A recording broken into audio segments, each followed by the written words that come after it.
थी और मेरा ये चौथा परिचय शिविर है। जब भी मैं ऐसा परिचय बताती हूँ, ये मेरा चौथा परिचय शिविर है। तो जो मेरे नए साथी हैं, चौथा क्यों है?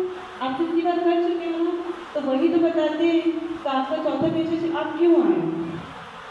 तो मुझसे यही कहना चाहती हूँ कि मुझे हर बार कुछ ना कुछ नया सीखने को मिलता है, हर बार।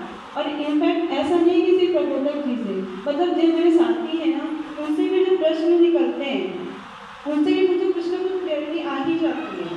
तो वो मेरा चौथा परिचय शिविर ऐसा नहीं है कि मेरे को पता चल गया, मुझे किसी ने भेज दिया कि अरे समय है जाओ चले जाओ, नहीं, कुछ ना कुछ मुझे सीखने को मिल ही रहा है। तो यहाँ अभी अनीता दीदी के परिचय से भी मुझे बहुत कुछ सीखने को मिला है। जैसे यहाँ परिवार की जब बात होगी संबंध, तो दीदी ने जैसे विश्वास, सम्मान, ये सबको जो मूल्य जो बताया है ना, वो इतना क्लियर हुआ है ना कि ये तो मेरी बात हो रही है। मतलब ऐसा तो मैं करती नहीं, मतलब मैं अपनी गलतियाँ कहीं ना कहीं निकालूँ, परिवार में ही नहीं, हर जगह, समाज में भी, शिक्षा में भी, हर जगह कहीं ना कहीं गलती निकल ही रही है कि ऐसा मैं नहीं करती थी, मैं ऐसा नहीं करती थी, अच्छा इसलिए इस बच्चे ने ऐसा किया, अच्छा इसलिए परिवार में ऐसा हुआ। तो वो सब चीज़ें मेरे अंदर मुझे समझ में आई थी कि कहाँ कहाँ गलतियाँ की है और मुझे कहाँ कहाँ सुधार करना है। दीदी का एक पॉइंट था कि क्या नहीं करना उस पर मत ध्यान दो, क्या करना है उस पर ध्यान दो।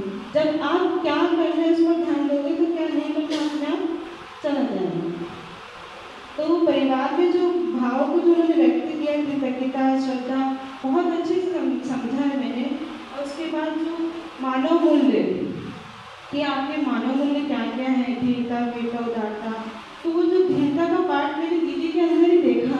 मतलब इतनी धीरता से समझाना हर चीज़ को बहुत ज़्यादा है, तो वो मुझे बहुत अच्छा लगा धीरता वाला पार्ट। उसके बाद जो मैं प्रकृति में, जब प्रकृति व्यवस्था की बात की है, तो उसमें जब जड़ की बात होती है, तो इकाई जैसे बात होती है, इकाई व्यापक, तो यहाँ ये समझना है कि इकाई की भी कुछ उपयोगिता होती है, वस्तु की भी उपयोगिता होती है।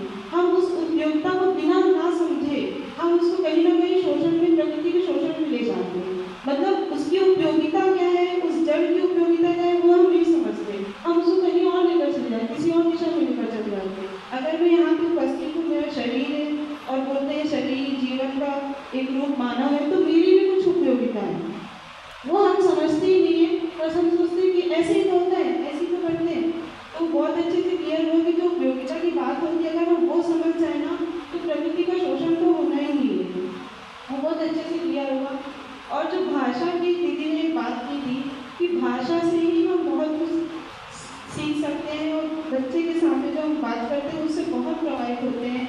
कि एक दीदी ने लाइन कही थी कि अग्नि लोहा को गलाती है, क्योंकि लोहे में गुण होता है। तो मतलब अगर हम इतना सेंटेंस पढ़ते हैं कि अग्नि लोहे को गला देती है, तो यहाँ पे अग्नि का अधिमूल्य, लोहे का अमूल्य, मतलब हम शब्द अगर भाषा ही आप सही कर लो तो कितनी सारी चीज़ें सही हो जाती है कि हम किसका अमूल्य किसका अधिमूल्य करें, वो भी बहुत अच्छे से क्लियर हो जाता है। भाषा में जैसे दीदी अक्सर मैंने देखा है, मैं भी कोई प्रश्न करती, मेरे सुनने से क्या होगा, मेरे समझने से क्या होगा, समाज से तो समझना चाहिए ना, मैं समाज में तो रहती हूँ, वहाँ जाऊँगी तो कहीं ना कहीं मेरे साथ अन्याय करेंगे। दीदी ने कभी नहीं कहा कि हाँ हाँ समाज गलत है, मतलब किसी के ऊपर उंगली उठाई नहीं। यहाँ मैंने देखा है किसी के ऊपर उंगली नहीं उठाई जाती, हाँ ये गलत है, नहीं ऐसा है बेटा, ऐसा है, तब समझ में आता नहीं नहीं ऐसा तो बात तो सही है कि समाज गलत नहीं है, प्रकृति ऐसी नहीं, हम ही ऐसे, हमने ही ऐसे बना दिया, मान लिया उस चीज़ को। वो बहुत अच्छे से समझ में आया। और जो यहाँ पे जो दीदी का जो शिक्षा वाला पार्ट रहा है, मुझे मैंने इतना समझा है कि जो मैं शिक्षा अभी तक देती थी बच्चों को, मतलब सही दिशा कैसी है क्या है मुझे नहीं पता चलता था। बस जो व्यवस्था में उसी को मैं पढ़ाती थी, ये पढ़ाना ये, मतलब मुझे व्यवस्था शिक्षा में क्या है बच्चों को चीज़ क्लियर ही नहीं कैसे रहना चाहिए। कॉम्पिटिशन में कॉम्पिटिशन भी करवाती थी, अब ऐसे सारा कॉम्पिटिशन ही बच्चों के अंदर क्या क्या भाव लाते हैं वो समझ में आया। तो बच्चों के लिए शिक्षा के लिए मुझे शिक्षित होना पड़ेगा और ये जरूरी है उसके लिए, ताकि यदि बच्चा तो कुछ प्रश्न करे तो उसका मैं कम से कम सही आंसर तो दूँ, वो रहस्य में ना लेकर जाऊँ यार नहीं नहीं बेटा ऐसे ही होता है। आगे वाली पीढ़ी के लिए कम से कम मेरे पास सही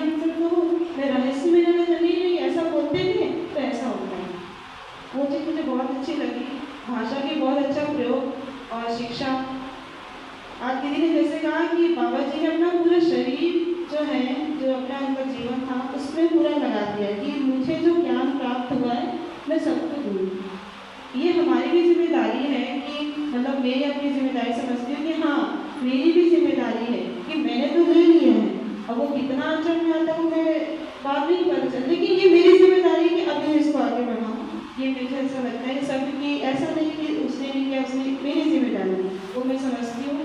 परिचय शिविर से इस वाले परिचय शिविर से मुझे इतना समझ में आया कि हर एक मानव का जब जन्म होता है उसका कुछ ना कुछ तो प्रयोजन है। वो मैं दीदी से सीखी हूँ क्योंकि दीदी ना आपका प्रयोजन मतलब क्या प्रयोजन, शरीर का क्या प्रयोजन है, जीवन का सबका प्रयोजन, तो मुझे ऐसा लगता है कि चल तो रहा है ठीक है, लेकिन अभी जो मेरा भी कुछ ना कुछ प्रयोजन हो सकता है, किसी न किसी के लिए किसी न किसी मेरा प्रयोजन हो सकता है। वो मैंने इस वजह से बहुत अच्छे से सीखा कि मेरा भी कुछ ना कुछ किसी चीज़ के लिए प्रयोजन हो सकता है जिससे मैं सुखी हूँ। अगर प्रयोजन पड़ा हुआ तो हम छोटी छोटी चीज़ों में व्यस्त नहीं रहेंगे कि ऐसा हुआ वैसा हुआ, हम अपने प्रयोजन में ध्यान देंगे। तो मुझे बहुत अच्छे से लगा आप सब संस्था के प्रति कृतज्ञता, बाबा जी के प्रति कृतज्ञता।